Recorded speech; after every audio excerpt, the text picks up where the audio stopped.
So welcome to the Red Chair Chat, and we're going to do several episodes with my brother, Donny Downard. We've just discovered we are brothers. So in the last episode, we talked a little bit about how you and I met. That was totally a God thing, because there was no reason for you to be able to find me since I had changed my name. What I want to talk about in this session is, and by the way, I just want to say, if you find out that you are adopted, or you know that your birth parent left the relationship and left you and you didn't really grow up with them and know them, I think it's worthwhile, unless that person was just some horrible, monstrous, abusive human being.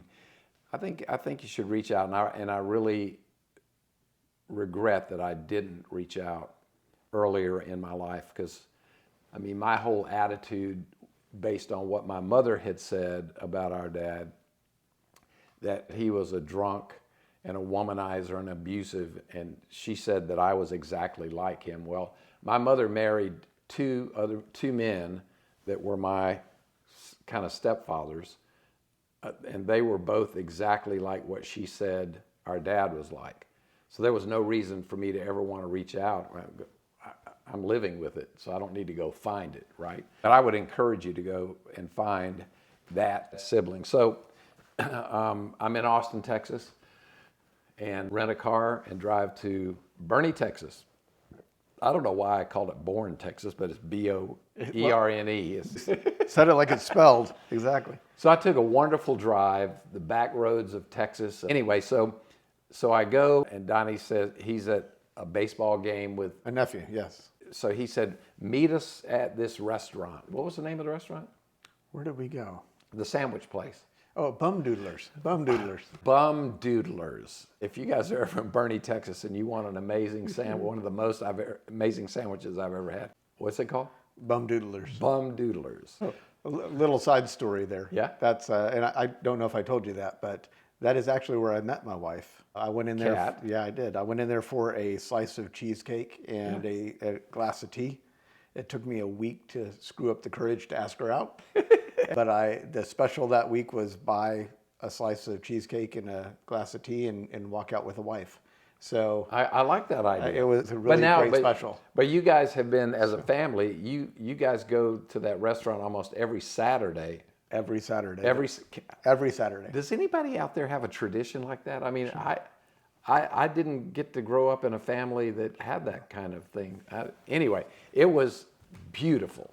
Okay. And I got to meet Dad's wife, Ellie. What a charm. And everybody else in the family. So we have lunch, and then we go back to your house. And I had several questions, and you can share this. Since I didn't get to know him, and all I know is some of his military, a little bit of his military background, and that he was a lieutenant colonel, and that he was, according to this book that I shared with everybody, that he was one of the commanding officers that went into Dachau, and he rescued a guy out of a death train car and so forth. But I need to know the man. And based on what he had done in his life, what changed in the man? What kind of father was he? Did he give his life to Christ or renew that? Because I know that he was involved in the church and et cetera. What kind of dad was he? And then I asked Ellie, what kind of husband was he? I needed to know those things. So for everybody that's out there, share a little bit of that conversation. The man that you grew up, that was your father, that was our father, but you grew up with him. So, well, and I'll tell you some things, and we'll talk about it during the World War II part of it. Yeah. Some things that came to light about that element was that obviously Dad had undiagnosed PTSD. Right. And they didn't even know what it was back then. And quite honestly, he had even sought out support and help from the Army, who gave him 3 visits and said he was good to go. But they do that to our military, right? Swacked him on the butt and sent him back out in the field. And so these men, when they did return to civilian life, went back in not knowing what was wrong with them, but being told that there was nothing wrong with them. And so I think Dad carried a lot of that with him. And he eventually joined the Disabled American Veterans. Right. I was born right after that period of time. But he joined the Disabled American Veterans, and his job there was to work with wounded veterans, physically and mentally wounded veterans, and help them get disability from the military. It's hard to get it. It's virtually impossible Yeah. without an advocate, and that's what the DAV does, and they still do it today, and they do a phenomenal job. They kind of navigate between the government and the military, the VA, and the veteran to get the things done. I think that was Dad's therapy. I think that's what fundamentally changed the man, because I grew up with a man that was very capable of love. I mean, don't get me wrong, he was a hard man. He could be a hard man, but that was emblematic more of the generation that he was from. He was 55 when I was born, and 59 when Dory was born. So, And I think he was 31 when he went into Dachau. the man I knew had time to temper, I guess is probably a way to put it. But I did grow up. We grew up as kind of his personal privates. He was still very much Lieutenant Colonel Downard for the rest of his life, and many people referred to him as that. But he was capable of love, and did obviously share that with us, which was it was sometimes hard for him to show it, at least for me. I think he showed the love more for my little sister. But a lot of times that came out in making sure that we did the right things. So he was very much wanting to make sure that we understood what we needed to be when we grew up, not just what we needed to be at the moment. And we were always held to the kind of that standard. Where are you going to be? This is what you're going to be when you're an adult. You need to do this. You need to do that. And I will tell you, we grew up going to church. I think he was saved. He never told us that he was saved, but I believe that he was saved. We went to church every Sunday. He would pray during meals and stuff like that. Outside of that, we didn't really sit down and read the Bible together. We didn't really talk about salvation and stuff like that inside the house. But he wasn't the kind of guy that really sat down and had that kind of conversation. Right. I don't believe I told you this, but when Aaron and Zach were at the house, We're going to fill you guys in on who Aaron and Zach is. there is no way this is not a God thing. So one of the things they started telling us about, we were talking to them. We helped them fill in some information about who Dad's company or battalion surgeon was, and they started talking about his battalion chaplain. And so Ellie, my mom, goes, "Hang on just a second." And so she sends us over to her house to grab a Bible that is actually signed by the chaplain. And in the Bible, the inscription says, "To the greatest book I know, to the greatest friend I've had across 2 wars." So obviously he had a relationship that probably changed him in a way. And if he found salvation during the war, it was due to his battalion chaplain. Right. Well, then I'll get to see him. So there you go. Exactly. So we will get an opportunity Yeah. to be together as a family. I love it. So that was really Dad.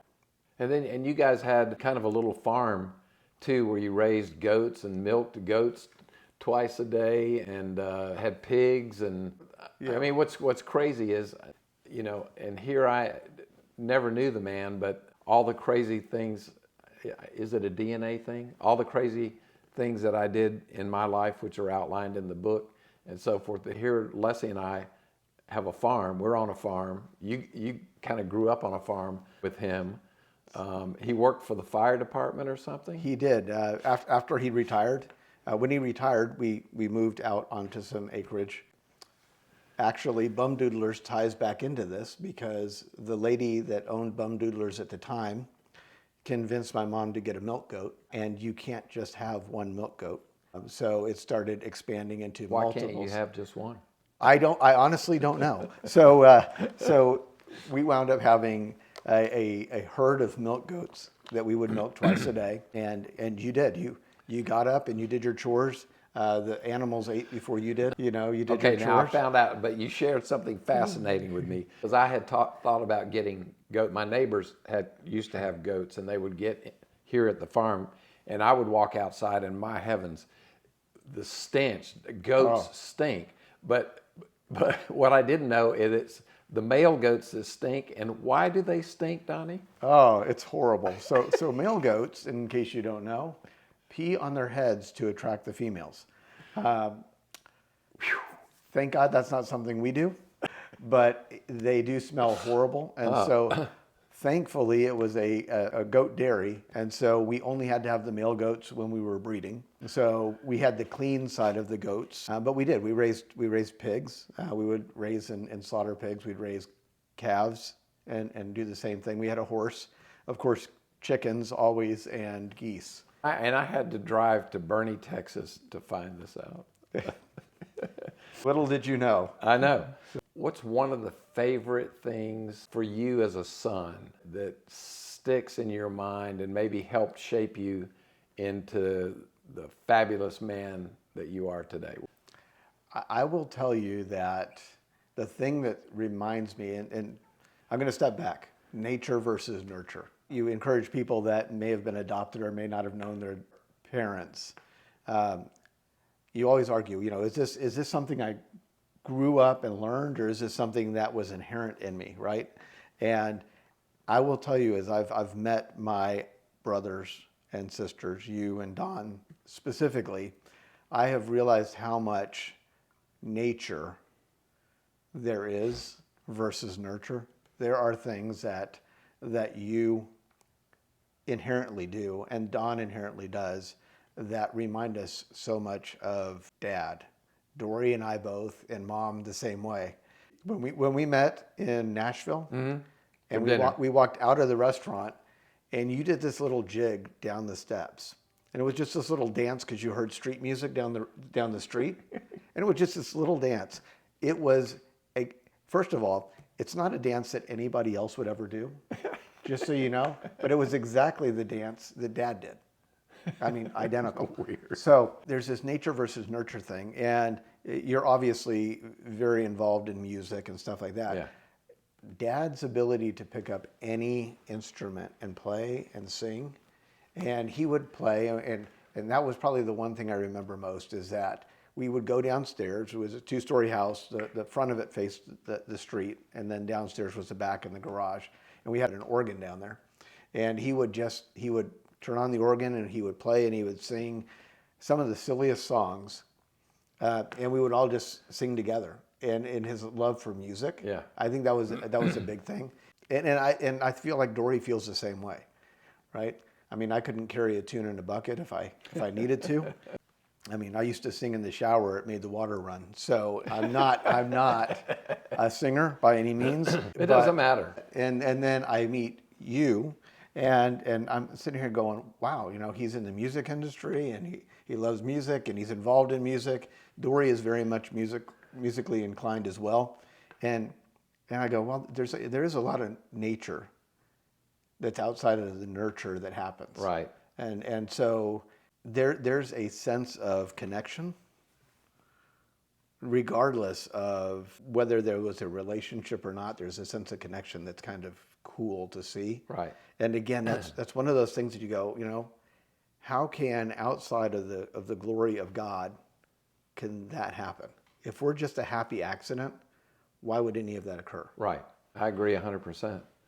So, well, that's the story of my trip to Bernie, Texas. And then it really kind of went a little further than that, because Leslie got us tickets, and you and Kat and Dory and Rick, Dory's husband Rick. He's they drove up to Austin and went to the CMT Music Awards with us. We had dinner and went to the show, so we threw them into that. And I didn't realize, even at the time, now I do, because I talked to Dory a good bit, what a music fan she is, and she's big country music fan. So her kids are all named after musicians, all of her kids. And hey, Wade Bowen, if you watch this segment at all, you just need to know that Dory is a huge fan.